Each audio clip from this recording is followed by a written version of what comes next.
Hey, John, thank you so much for coming on today. I'm really excited about this product because when we start talking about cannabis, generally the first instinct is to talk about the actual product.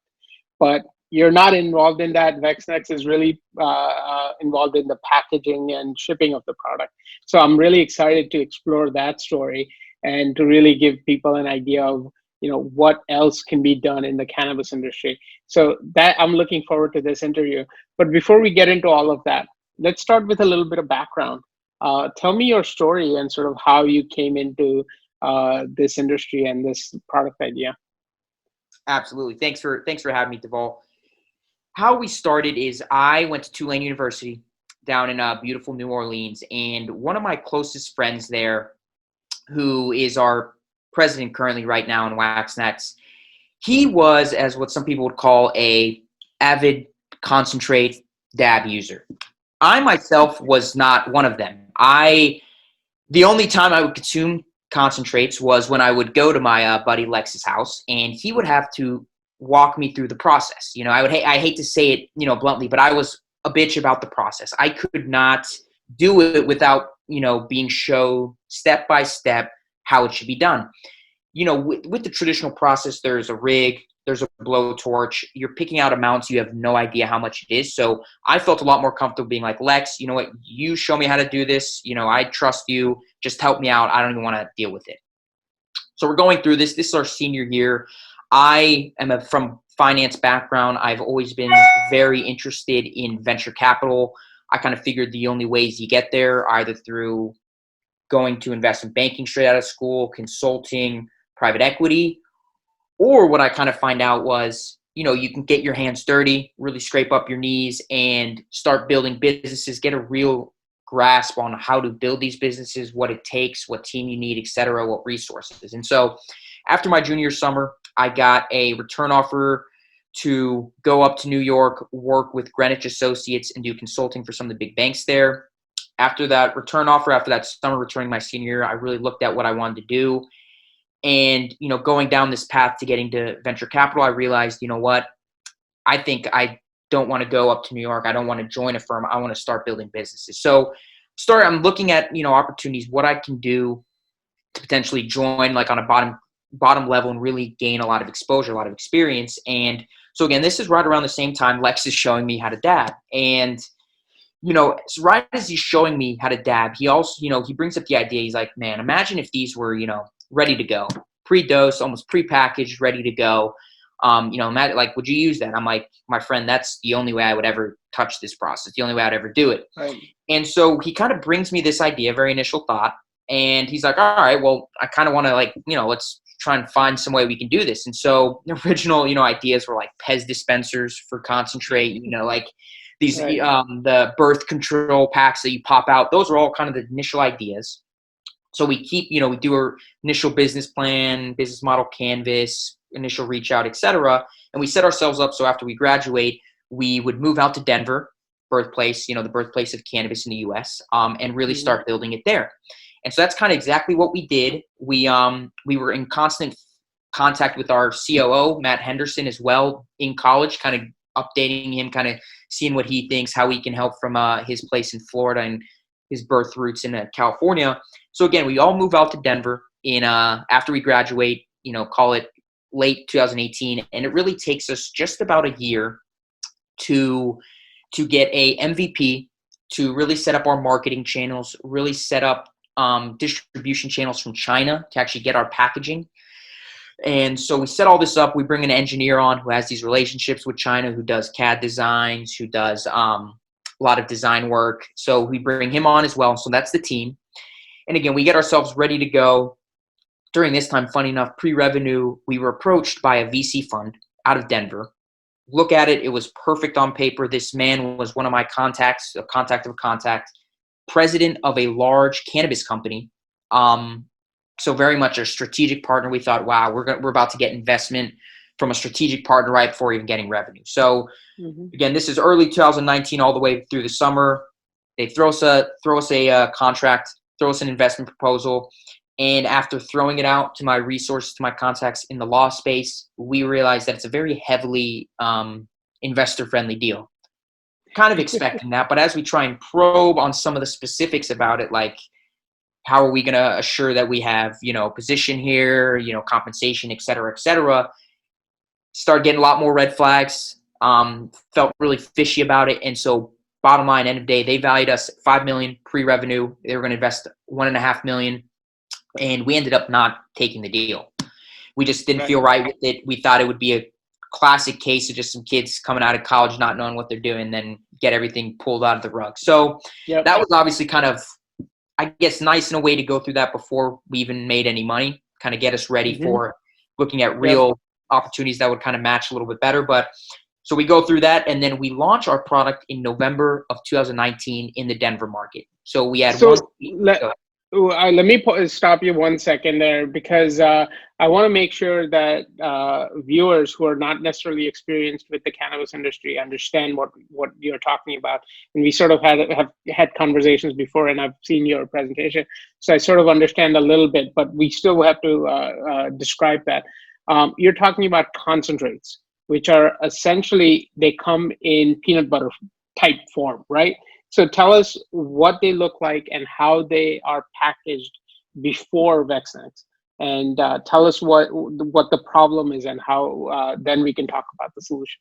Beautiful. Thank you, Deval, for pointing that out. So concentrates are like you said, a peanut butter, even a jelly-like consistency that is created when manufacturers, when producers bring flower, they take it through few different processes to get it to this consistency. It can be CO2 extraction or water solventless extraction, to name a few.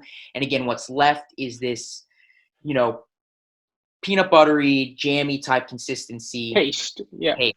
Call it a paste. Exactly. And so traditionally what you'll find in the market right now is they are sold in gram increments for the most part in a glass jar. Think of a Carmex kind of circular, tube-like little portion, or like maybe lip gloss or something. Lip gloss, exactly. Thank you. Lip gloss packaging, but it's filled with a gram of concentrate. And again, going back to the problem I saw in college was you don't know, you have no idea how much you need to feel anything. So people and by the way, the use for that product is either smoking or cooking or using it in something else.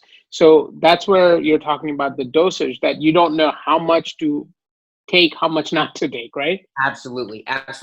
For personal consumption, there are horror stories, and why dabbing has this kind of really dark aura around it, because there's so many instances when people have tried to take some, end up taking a large amount, having a terrible experience, never wanting to go down that path again. Again, same in edible use. When you use too much, not only does it taste terrible, but again, it causes an unpleasurable experience. And so that's really the problem that we were trying to solve initially. That was the main thing, and then kind of found some other things that we could help along the way. And too much or too little, right? Too little, then there's no effect, and you don't feel anything. Too much is really bad. So you really have to get those proportions right, and that's where you come in. That's where the product comes in. So describe now. We talked about what it could be, which in a little disc or anything like that. Obviously not the perfect solution. So tell us about your solution and what the actual product is. Absolutely. Yeah. So Deval, what we came up with, and I always like showing people because it's just easier. So this is our proprietary package, child-proof case, open it like this. And so right now we use 20 vials, and we pre-dose 50 milligrams in each vial for a gram pack. Again, as opposed to a gram jar, now you have 20 single serve pre-dosed out servings that you can use in a lot of different varieties to consume in a smoking manner. And how we are able to get this dosing precise is we have a proprietary filling robot that is built by one of our advisors on our team that goes in, syringe-like model that goes in and is able to go into each one, preload it onto the next one. Automatic, programs loaded in, very simple to add them on there. And then so what we do, we go to our manufacturers who actually make these concentrates, sell them our packaging, we lease them our robot, show them, how to use it. Maybe we'll, take half a day, have one of our techs out there, show them how to use it, make sure they have no problems on 24/7 support if they need it.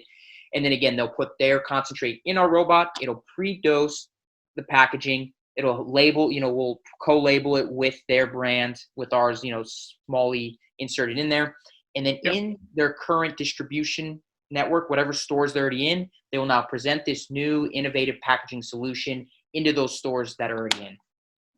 Perfect. And the robot that we're talking about, I there are pictures in the pitch deck. So if the investors are watching, they can certainly access those. But it essentially looks like a 3D printer, like sort of a desktop machine, where you're essentially inserting the concentrate, and then you sort of put these trays in that it fills automatically, right? Absolutely. Yep. Right on. Again, it's actually 3D printed itself, similar to Okay. think about a cartridge filling machine, same type of premise there. Yeah, it's handheld. You can carry it, a little bit heavy, but again, handheld. We can carry it in different facilities, etc. Got it. Perfect. Okay, so now that we know what the actual product is, now let's continue down that timeline. We're up to about late 2019. Now you have this product that was developed for you. Where did you go next? Absolutely. So 2019, again, we launch in the Denver market. We have one THC partner who's willing to test out the waters with us, try it out. Two CBD partners. With this THC partner, it wasn't exactly the business model we wanted to run, just because they were the first ones. They're like, we want to take on less liability. So we actually ended up getting on, strapping on the boots and going door to door and seeing which dispensaries would take this into their store. And so we actually got 20 plus dispensaries in the area to take it on with our new concentrate partner. We also sell our packaging empty, online and in these glass shops and even in dispensaries as well, just for people to go home, fill it with their own CBD, their own concentrate, and have a travel pack. So that we added another 10 stores through that line of revenue. And so we were in 30 plus stores, when we launched. At that time, we're raising money from friends and family. It's going swimmingly. We had a goal of 500,000. We're at 175,000. Again, at this point, we got one THC partner, two CBD, a lot of great traction rolling. COVID hits. As first-time founders and as people going to friends and family first to get money, at the beginning of COVID, man, it was scary. I mean, I remember the panic and kind of the fear everyone had. So, as we're raising money, literally, I was kind of leading up that process, looking at it, me and our president, Lex, we looked at it and we're like, it just doesn't feel right to continue to go to friends and family right now, and to, unfortunately, badgering is part of the process and fundraising. It's like, that's not what we want to do now. So we took a hard look at ourselves. We're like, all right, how are we going to make this work? So what we decided is we're going to revert back to bootstrapping. We are going to cut our salaries. We were paying ourselves. We cut this relatively exorbitant marketing cost at the time that was really helping us build those marketing channels. And again, we're like, this is how we're going to extend our runway. This is how we're going to survive and kind of, weather out the storm. And so we did that. Again, tough times. The cannabis, what's funny is, during COVID, everyone's like, well, isn't cannabis, isn't it having a great time? Isn't it selling a lot? Absolutely. So the products we had in the stores, were going off the shelves. The problem was kind of us being an ancillary product going into our partners' facilities, for example. They had 2 COVID outbreaks and were shut down for 3 months. And if they did have people going in, it's only their managers, again, 10 people or less. So we couldn't even go into these facilities and, get our packaging out or fill more. So, you're dealing with these type of, complexities. But again, we keep churning along. End of summer, that's kind of when we see a shift. Everything kind of starts rolling into place. We'd been in talks with the New Chip team, New Chip Accelerator, largest remote online accelerator out of Austin. We built some relationships there. They're really interested. They have a large growing investor base that's interested in cannabis, so they really wanted to join. And we, after looking at it, we really thought it'd be a perfect opportunity at where we are now to get ourselves ready for that. So we joined the October cohort. Right around this time, we added another CBD partner. So we're up to 3 CBD partners, 1 THC partner. We get tied in with one of the largest distributors out of New York, who, again, purchasing empty packaging. They really liked it. Funny enough, through connections, one of the guys we were selling small wholesale orders to, he goes and works there. And he's like, yeah, my boss is really interested. He wants it. So with them, we've done, to this point, they've purchased 10,000 units from us. They put us in 175 stores across the U.S. We're in Canada, Mexico, UK, Costa Rica, a few more countries to name, with our empty packaging in mostly glass shops. So that obviously was a huge revenue generator towards the end of 2020. Again, Hmm. greatly tied in with our new chip accelerator. And then with that, we are currently tying in a partnership with a THC partner in California, in Upper California. So that's kind of where we are today. Again, fundraising now to help kind of bolster these operations going forward. Sounds perfect. Okay, so you've sort of brought us to today and given us a good picture of where you are. Now, tell me about that next 12 months. Where are you looking to take WaxNax for the next, through 2021, and what does that vision look like? Absolutely. So one thing we want to do is obviously expand in different markets. We have a pretty solid foothold in Colorado. We have a brand there. People know our products. We're well known in the industry out there. Now it's to expand in different markets. That's why we're going out to California. One thing that we really realized that may have hurt us a little is the amount of money we've been able to put into marketing has decreased because we weren't able to raise money for friends and family. So we're actually able to create, even just from those initial months of having a marketing team around us, a really great kind of presence and push on the social media. Cannabis marketing, it's very different than other industries. You can't do Facebook Very ads, you tricky. can't do Google ads. So a lot of it is social media and using these influencers. And so we were able to really, again, create a strong network there, and we still have that. We just really want to get back to that pace, and we think the sky's the limit. We think really these different markets are a huge opportunity. We want to get into markets that aren't even legalized yet, kind of create a brand, Hmm. make it known that this is the safest way. Start getting government regulations, start realizing if you really want the most intelligent way to consume cannabis, concentrates in particular, WaxNax can provide that for you. And as Deval, another interesting thing, as these smoking lounges come up, there's always going to be an issue around, all right, well, how are we making sure we know somewhat how much these people are consuming so we don't just let them out and drive home?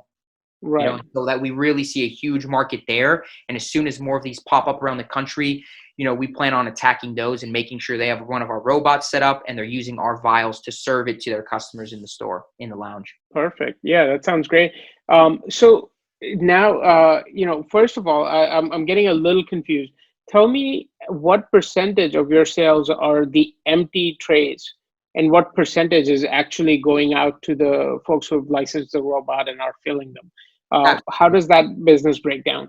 Absolutely. So right now, again, without even necessarily, I guess, pursuing it very hard, that distributor we have, I would say right now is 80% of our business right now. That's a long-term relationship we have with these guys. And again, that's just empty. So the other THC, 2 THC partners we have and the 3 CBD partners, that accounts for 20. That is only, again, going to grow with the team being small. That's going to be the Got next, it. again, when we grow into other markets, it's going to be having boots on the ground, making relationships with these actual manufacturers, these concentrate manufacturers, and again, presenting WaxNax to them. Got it. Got it. And when the tray is sold by itself, are these people taking it home and sort of just plopping in the concentrate that they have into the tray just to figure out how much is the right dosage for that moment? Is that the right use case?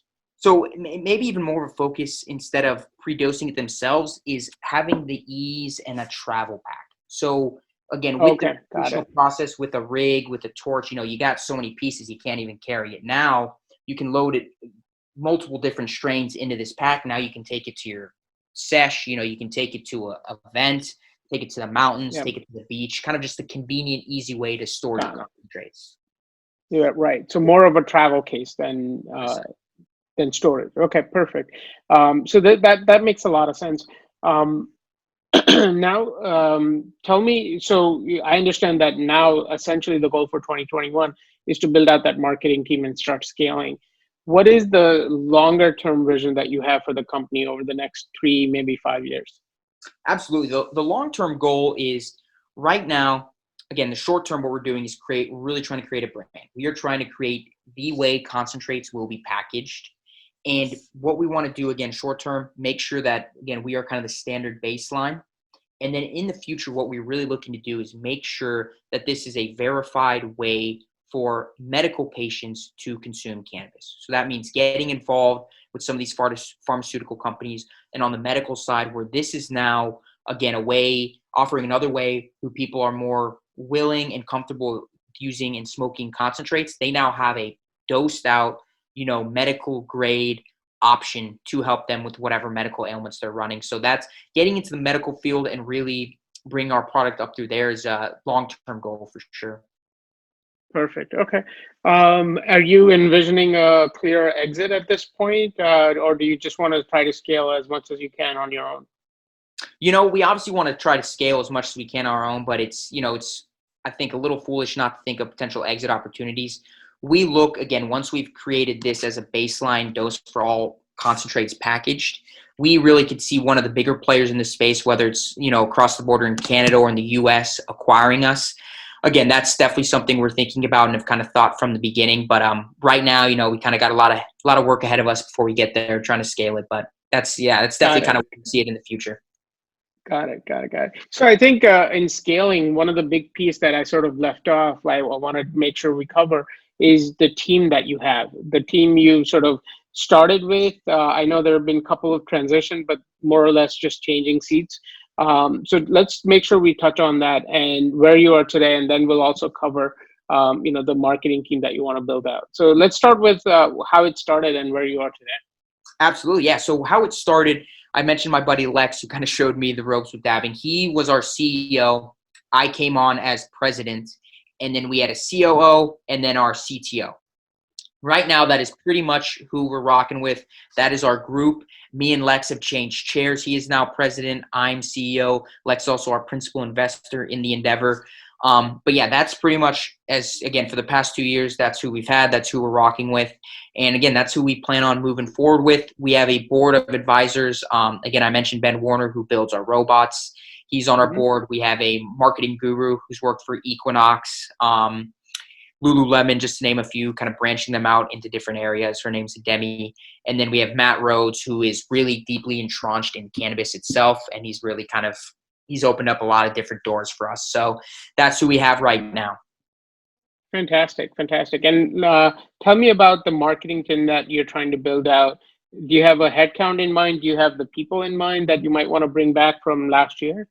Absolutely. So we worked with a creative team called Puff Creative. What we loved about them is they are the largest cannabis marketing firm in Denver. So again, specifically for cannabis. So the advantages they gave us right off the bat, they knew what we could and couldn't do. They really kind of helped give us that knowledge, and they are actually some of our closest contacts in the space from the get-go. We still use them for outsourcing, different projects, but again, it was an exorbitant cost, monthly recurring cost that we were having Hmm. them with. But we look to bring them on in definitely some type of faction, and then we'll bring on our own team. Like right now we have some contract script writers, are helping with blogs. We have our own we have a few contract sales guys running right now. So we're obviously going to build that out and kind of look for these, people to become part of the family. But Hmm. yeah, marketing in particular, we have Puff Creative in mind. Again, they've done a great job to help us grow, and we're looking to get involved with them when we can. Got it. Perfect. Perfect. Yeah, no, this is fantastic. You gave me a really good idea of sort of where you are. Is there anything I left out? Any sort of key pieces of information that you might want to cover that I didn't ask you about? Deval, I think that's a great piece. Again, what the one thing I would say we know is that first year we did a lot of market research. We really looked Hmm. at a lot of different things in cannabis, what people were doing, what they wanted to see. And again, we realized some of the pain points with the current ways to consume cannabis, with flower for manufacturers to take up so much space. That's why they like turning into concentrate to, save that space in their facilities. Every square foot matters. With edibles, it's such an inconsistent experience, from one to the other. You never know when it's going to hit. And then with the vaping crisis, although it's the same base, there's so many different things added in vapes that people, especially in the newer generations, they want clear, consistent info on what they're consuming. That's why Right. we have ours right here where you can look into it and see it. So we looked at those problems and we really came up with the best solution, which overall is going to create the easiest way to consume cannabis. Perfect. No, this is fantastic. I really appreciate you coming on and telling us your story. I think and actually seeing the packaging and seeing that gives you a really good idea of what you're developing. And I think this is a really interesting twist on the cannabis, investing in the cannabis industry. It goes well beyond just the product itself. I think packaging is a very important piece of the puzzle that people haven't really focused in on. So yeah, no, John, thank you so much for coming on today and telling us your story. I really appreciate it, and I hope that we can get you the resources you need to sort of really take the company to the next level. Thank you. Absolutely. My pleasure, Deval. Thank you so much for your time. Much appreciated. Absolutely.